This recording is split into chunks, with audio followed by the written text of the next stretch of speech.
খ শাখাৰ পুৰুষ মহিলা যেটো মুকলি শাখা এই শাখাৰ চতুৰ্থ স্থান লাভ কৰিছে শংকৰ শিৰোমণি সাংস্কৃতিক গোষ্ঠী। তৃতীয় স্থান কপৌফুল আধ্যাত্মিক শিল্পী সমাজ অৰ্থাৎ চেমনীয়া শাখা। চতুৰ্থ স্থান কুহিপাত চেমনীয়া দিহানামৰ দল। তৃতীয় স্থান আলফুল চেমনীয়া দিহানামৰ দল। আমি কোনো প্ৰতিযোগীকে জানি শুনি কোনো দলকেই বঞ্চিত কৰাৰ মানসিকতা আমাৰ কাৰোৱে নাই আৰু নাথাকেও। যিজনৰ থাকে আচলতে তেখেতে এই আসনখনত বহিবই নোৱাৰে। প্ৰথম, দ্বিতীয়, তৃতীয়, চতুৰ্থ 4টি পুৰস্কাৰ, লগতে শ্ৰেষ্ঠ নামতি আৰু শ্ৰেষ্ঠ নেগেৰাবাদক। এতিয়া আমাৰ ইয়াত যিকেইটি দল হ'ল সকলো দলেই পুৰস্কাৰ পাম বুলি প্ৰতিযোগিতাত অৱতীৰ্ণ হয়।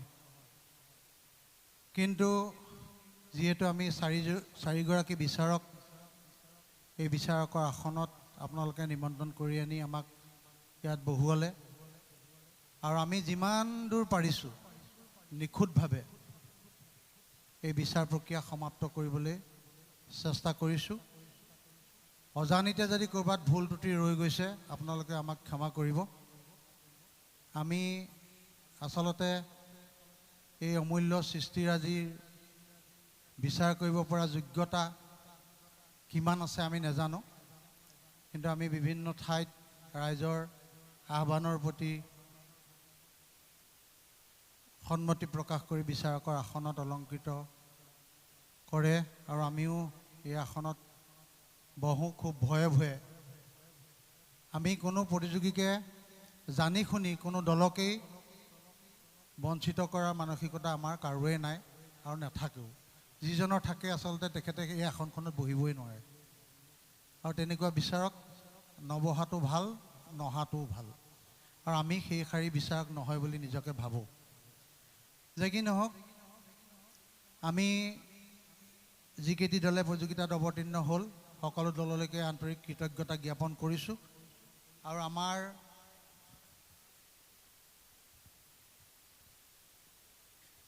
চাৰিওজনৰে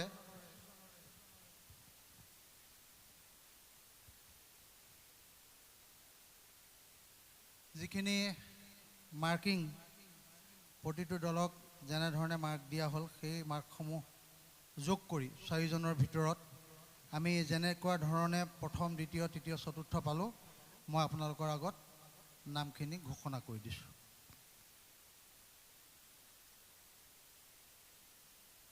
জয়গুৰু শ্ৰীমন্ত শংকৰ কেন্দ্ৰীয় উদযাপন সমিতি দুলীয়াজান আঞ্চলিক 577 সংখ্যক মহাপুৰুষ শ্ৰীমন্ত শংকৰদেৱৰ জন্মোৎসৱ, স্থান 10 হুকুটা বৰনামঘৰ, দুলীয়াজান, জিলা ডিব্ৰুগড়, অসম, পিন 786602 1947 শকাব্দ 2025 বৰ্ষ। সদৌ অসম ভিত্তিত দিহানাম প্ৰতিযোগিতাৰ ফলাফল ক শাখা অৰ্থাৎ চেমনীয়া শাখা। চতুৰ্থ স্থান কুহিপাত চেমনীয়া দিহানামৰ দল।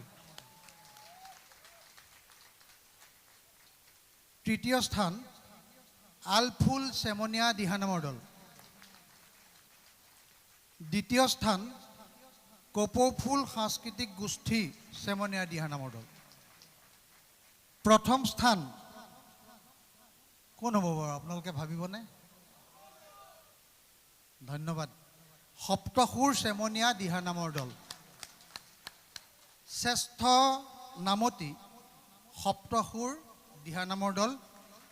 শ্ৰেষ্ঠ নেগেৰাবাদক আলফুল দলৰ নেগেৰাবাদকজন। এতিয়া আহোঁ খ শাখাৰ পুৰুষ মহিলা যেটো মুকলি শাখা এই শাখাৰ চতুৰ্থ স্থান লাভ কৰিছে শংকৰ শিৰোমণি সাংস্কৃতিক গোষ্ঠী। তৃতীয় স্থান কপৌফুল আধ্যাত্মিক শিল্পী সমাজ। দ্বিতীয় স্থান হৰিপ্ৰিয়া শিল্পী সমাজ। প্ৰথম স্থান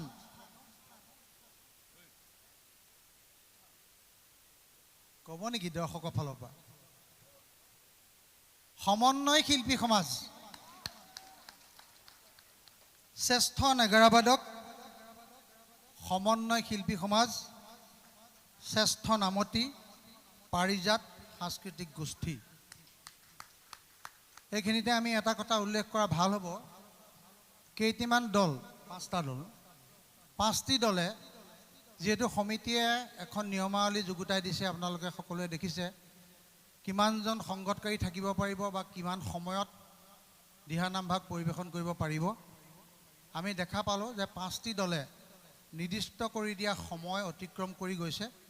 সেয়ে তেখেতসকলৰ পৰিৱেশন শৈলী উন্নত মানদণ্ডৰ হৈছিল যদিও যিহেতু নীতি উলংঘা কৰিছে, গতিকে তেখেতসকলক আমি এই পুৰস্কাৰ দিব পৰা নহ'ল, তাৰ বাবে আমি দুখিত। গতিকে এইখিনিয়ে হ'ল আমাৰ ফলাফল। আমি পুনৰ কৈছোঁ যে সকলো দলেই পুৰস্কাৰ লাভ কৰিম বুলি আহে। যিকেইটি দলে পুৰস্কাৰ লাভ কৰিবলৈ সক্ষম নহ'ল, আমি তেখেতসকলৰ প্ৰতি বিনম্ৰ অনুৰোধ যাতে আমাৰ প্ৰতি অসন্তোষ ভাৱ নেৰাখি আপোনালোকে ভৱিষ্যতে আকৌ প্ৰতিযোগিতাত অৱতীৰ্ণ হ'ব। আমি আপোনালোকৰ উজ্জ্বল ভৱিষ্যত কামনা কৰিলোঁ। ধন্যবাদ।